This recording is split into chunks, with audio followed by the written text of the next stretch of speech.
Bonsoir à tous, bienvenue dans votre journal. Voici les titres de l'actualité de ce vendredi 21 décembre. Nous nous trouvons devant Sciences Po Toulouse. L'Institut devrait accuser un déficit de 400 000 € en 2013. Des difficultés financières dues en grande partie à l'emploi d'agents de sécurité imposés par la commission de sécurité. Et pour cause, le bâtiment est devenu vétuste. Neige au rendez-vous et forte réservation pour les fêtes de fin d'année. Un début de saison tout chousse à Axe 3 Domaines. Et enfin, la fin du monde est-elle pour cette nuit? Nous sommes allés à la rencontre de Toulousains pour savoir ce qu'ils en pensaient. Une chose est sûre, ce journal sera le dernier avant les fêtes de fin d'année. Vous pourrez, si l'apocalypse n'a pas lieu ce soir, nous retrouver en 2013. D'ici là, l'équipe de TLT vous a concocté des best-of retraçant les meilleurs moments de 2012. Bonne fête à tous. Allô, l'univers?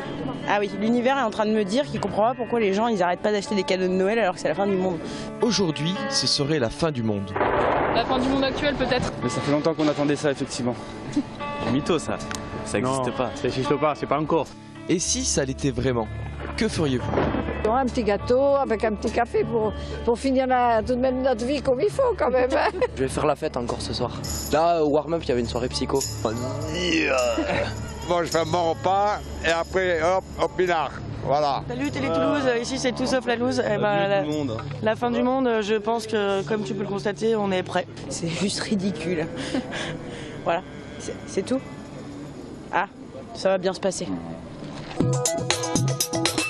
Dans un contexte de crise économique, la sécurité de l'emploi représente une valeur protectrice pour le plus grand nombre. C'est pour accroître les chances de réussite au concours que l'IPIDEA, l'Institut de préparation et de développement pour l'administration, propose une formation préparatoire financée par la région Midi-Pyrénées. Le but de la formation, c'est de permettre à des publics demandeurs d'emploi qui n'ont pas forcément accès à des centres de formation dédiés à la préparation des concours de la fonction publique, mais tout simplement de pouvoir suivre une formation qui soit parfaitement adaptée en quelque sorte à ses attentes, à savoir se préparer aux différents concours de la fonction publique. Et il y a également une migration progressive de personnes qui sont des déçus du secteur privé ou tout au moins de son atonie vers le secteur public. Donc de fait, il faut quand même admettre qu'aujourd'hui le nombre de personnes qui souhaitent intégrer la fonction publique augmente.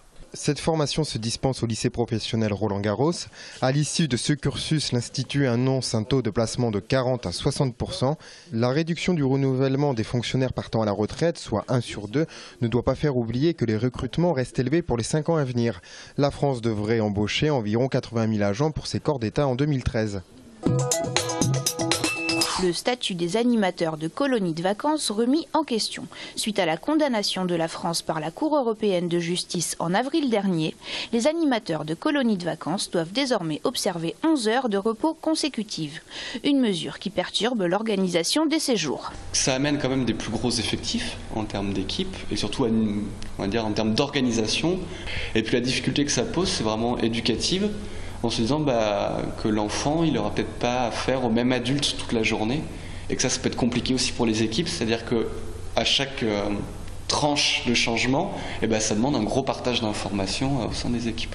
Associations et confédérations ne se satisfont pas de cette décision et souhaitent obtenir un statut de volontaire pour les animateurs. Nous proposons un statut du volontariat de l'animation qui déconnecte de manière très claire du bénévolat et du salariat. À partir de là, on connaît ces systèmes puisque aujourd'hui, par exemple, il y a une partie des pompiers qui sont des pompiers volontaires. Ils peuvent avoir une rémunération. Ils ont un statut qui n'est ni du bénévolat ni du salariat. Les professionnels du secteur veulent à tout prix éviter d'accroître la fracture sociale sur les départs en vacances. 70 personnes risquent de passer les fêtes à la rue. De bâtiments squattés de la campagne 0 personnes à la rue du CREA, le collectif de soutien aux plus démunis à Toulouse, sont expulsables depuis déjà un mois.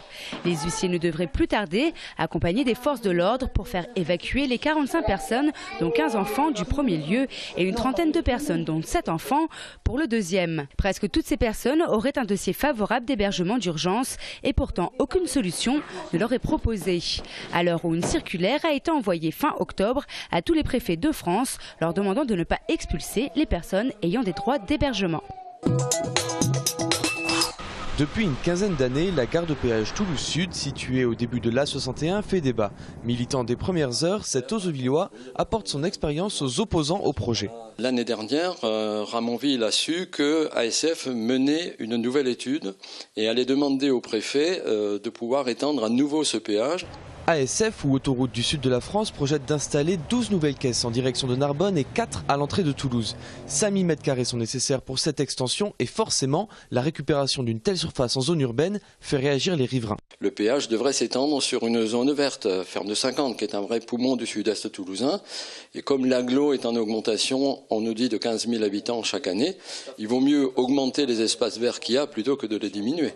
L'association propose de reculer l'échangeur du Palais au niveau de Montgiscard, une requête que les élus locaux soutiennent. Nous avons eu un dialogue avec le ministre des Transports, au cours duquel on a eu le sentiment, avec Émilienne Poumirol, députée de la 10e circonscription de Haute-Garonne, qu'il entendait le point de vue des élus locaux et qu'il était plutôt acquis à la tenue d'une table ronde pour regarder d'éventuelles solutions alternatives. En attendant cette réunion qui pourra avoir lieu dès janvier, les opposants ont lancé une pétition citoyenne et appellent au gel du projet d'ASF. Oui, j'ai pris une semaine de congé avant les vacances scolaires, comme ça on est bien tranquille. On a presque les pistes rien qu'à nous. Pascal fait partie des petits malins qui sont venus skier cette semaine à Axe 3 Domaines, juste avant le rush des fêtes de fin d'année. Beau temps, neige, ici c'est l'hiver en pente douce. C'est vraiment un super jour pour nous. Je suis arrivé ce matin. Et avec les conditions qu'on a, on n'a pas une neige extraordinaire. Mais malgré ça, voilà, on a le soleil, on a la neige, on peut quand même skier la plupart de toutes les pistes. Non, moi je suis un skieur heureux. Ouais, c'est pas mal, en plus il fait super beau quoi, comme vous pouvez voir. Après le forfait il est un peu cher quoi, ça a augmenté.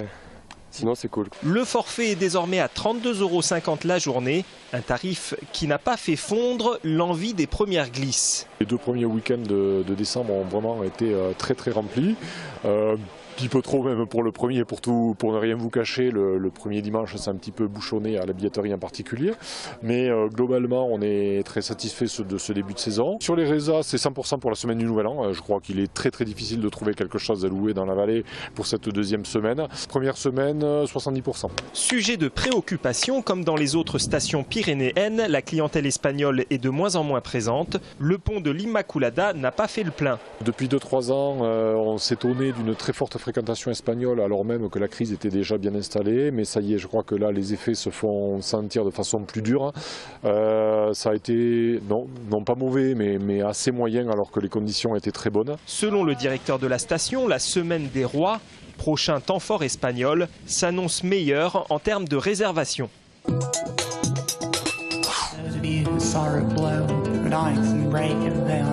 Le projet musical Stranded Horse, mené par Yann Tambour, qui s'illustre à la Cora, donnera un concert unique le 29 décembre au TNT. Ce live, qui débutera à 20h30, sera l'aboutissement de quelques jours de résidence au sein du théâtre. Yann Tambour sera accompagné pour l'occasion par un violoniste.